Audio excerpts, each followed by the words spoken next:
Joining us now, South Carolina Republican Senator Lindsey Graham and Connecticut Democrat Senator Richard Blumenthal. Thank you all for being here this morning. We know that you have traveled to Ukraine together, so let's talk about what's going on there, because now you have this package coming back to the Senate. Your fellow colleague, Republican J.D. Vance, is he's got some questions about this. He says in a piece in the New York Times that the math doesn't add up. He says Ukraine needs more soldiers than it can field, even with draconian conscription policies, and it needs more materiel than the United States can provide. The sooner Americans confront this truth, the sooner we can fix this mess and broker for peace. He says even with us ramping up our industrial production here, we're not getting a fraction of what Ukraine says it needs. So why prolong this? I think that pessimism underestimates America. You know, we're the strongest, greatest country in the history of the world. We can produce the kind of artillery shells, the long-range artillery, the ATACMs that are necessary, the air defense, Patriot systems. Iran needs many more of them to protect its cities.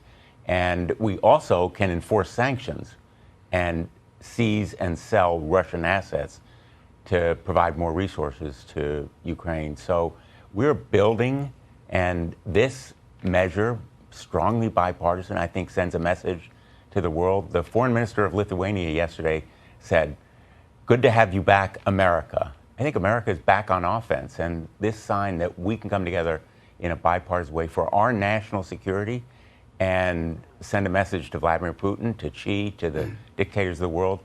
Too soon to be popping your champagne corks. America is going to defend democracy. So Senator Vance, though, works through the numbers when it comes to Patriot missiles, 155 millimeter shells. He talks about all these things and says, even if we ramp up to the goals that we have for next year, we're not even going to get to like a third of what Ukraine says they need. This morning, you got the Russian Foreign Ministry saying out there it's going to be a fiasco, it's turning into Vietnam, and that we're funding something that's just going to lead to more lost lives.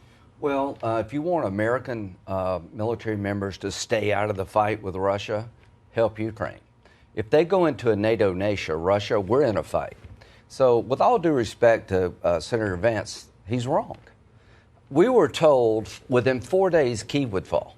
But is he wrong about the math? Yeah, is he wrong about the production? He's wrong about the whole concept that we can't deal with multiple problems. In World War II, we fought the Germans and the Japanese. We have an industrial base that needs to be retooled. But the Ukrainian military, with our help, has killed about 50% of the combat power of the Russians.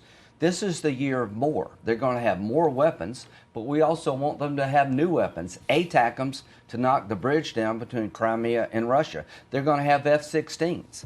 So this idea, give up on Ukraine makes the world safer. If you pull the plug on Ukraine because you don't have enough capability, there goes Taiwan. The Ukrainians are fighting like tigers. This aid package has a loan component to it. This would not have passed without Donald Trump.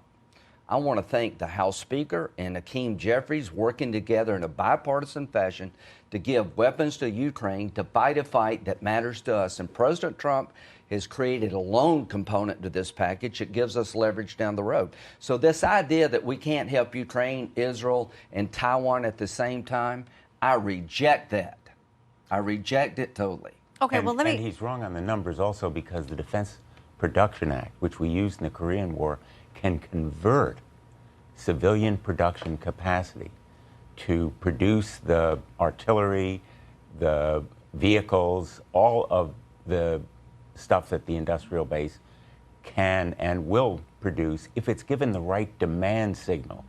And we know on the Armed Services Committee, where I serve, that a consistent demand signal is necessary to produce the kind of investments that is necessary for those numbers to change. Okay, well, we're not there. The tooling up has not happened. Thank God that our parents and grandparents didn't have that attitude in World War II. Hey, we can only fight one thing at a time. He's not saying that. What he's saying is that that Ukraine doesn't have the manpower it needs, that our go. I just factories... got back. I was there 2 weeks ago. They changed their conscription laws. They've got all the manpower they need. They need weapons. Is what they don't have is weapons. They've just added 200,000 people to the Army by changing their conscription laws. It's one thing to talk about Ukraine over here. It's another thing to go. I challenge J.D. Vance to go to Ukraine and get a briefing from the Ukrainian military and talk to the Ukrainian people, then Tell me what you think. All right, well, maybe you all can go together. Yeah, he could go on your next trip. Yeah, we're going back. You're welcome to come. Quit talking about things you don't know anything about until you go. Okay, we'll wait to hear his response on that. I want to ask about something else that you all have worked on, and that's passing FISA, because this happened late Friday night. There's been a lot of blowback to that. Your colleague, Mike Lee, who is conservative and in some ways would have a libertarian bent, is very worried about where this is going to go. Like you all, he's an attorney. He said this as a warning about FISA getting passed without a warrant requirement for Americans. Not only are the bill's purported reforms mostly fake, and where they're not fake, they're woefully inadequate, egregious Fourth Amendment violations against U.S. citizens will increase dramatically. It's not just that conservative senator, it's also the ACLU joining ranks with him, saying this. Last night, Congress reauthorized and expanded Section 702, creating even more ways for the government to secretly surveil us.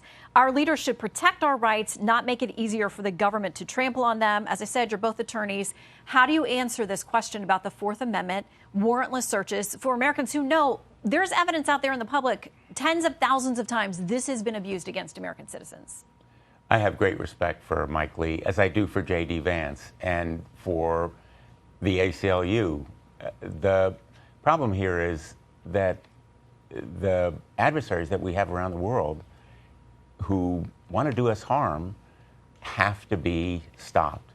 And this kind of surveillance of foreign adversaries, not Americans, it applies only to Americans if they're in touch with those foreign adversaries, is absolutely necessary. 60% of the president's morning briefing, what he sees when he comes in, first thing in the morning, comes from this kind of surveillance. And it's not a perfect bill.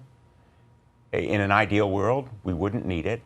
And I think that the Department of Justice has shown that it will eliminate some of the abuses that have been the source of complaints from the ACLU and others, justifiably, but it is necessary in today's really dangerous, daunting world. Okay, so Senator Dick Durbin, a top Democrat, had an amendment to plug in that warrant piece of this. You all, I think, both voted against that. Yeah, totally.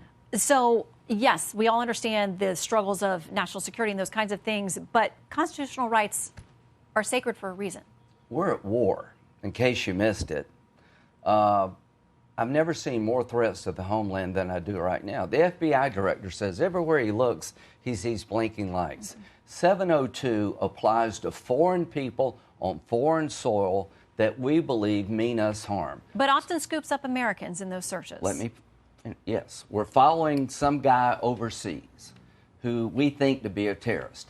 If he's talking to somebody in the United States, we can query the system to find out what's up. Maybe they're threatening me. I'm on the threat list. One of the reasons that they told me about what they want to do to me is they captured something overseas. So if two foreigners are talking about Boeing or Lindsey Graham, we can query the system and find out what they're talking about. If they think I'm involved with them, they have to get a warrant.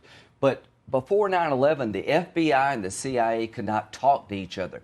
We're at war. They're coming to kill us all. We have a broken border. I want to know what they're talking about over there before they kill us here. And if you shut this thing down, you've turned the war into a crime. We're not fighting a crime. We're fighting a bunch of people who would kill all of us if they could get here. So when you intercept information from a foreigner overseas talking about attacking America, I want to know what they're talking about. And if you believe in Americans involved, you have to get a warrant. We're at war. This is intelligence gathering. These people also wanted us out of Afghanistan. I love Mike Lee. I like J.D. Vance.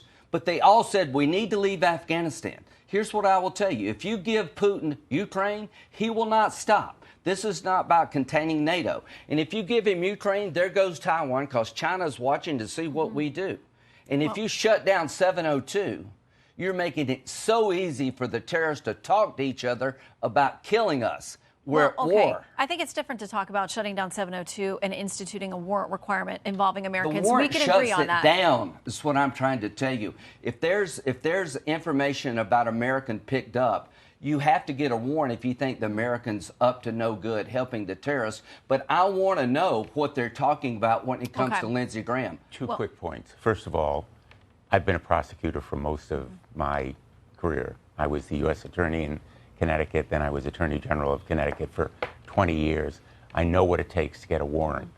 And often these kinds of surveillance activities have to be done quickly, expeditiously, without going to the Foreign Intelligence Surveillance Court to get a warrant.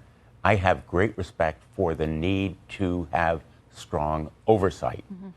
We need to do a better job in the Congress of overseeing these programs so there are no potential abuses, because nothing's more important than privacy. Exactly. We got to leave it there, but you can understand there are a number of Americans who are concerned about the conflict between those things and the fact that the FISA court has had abuses. So we know that you all can now have lunch with Senators Lee and Vance. Attacked, yes, as we all are. Any minute now. Okay. Well, let's hope that is not true. Senators, good to see you both. We know that there are imposing threats at all times. Thank you.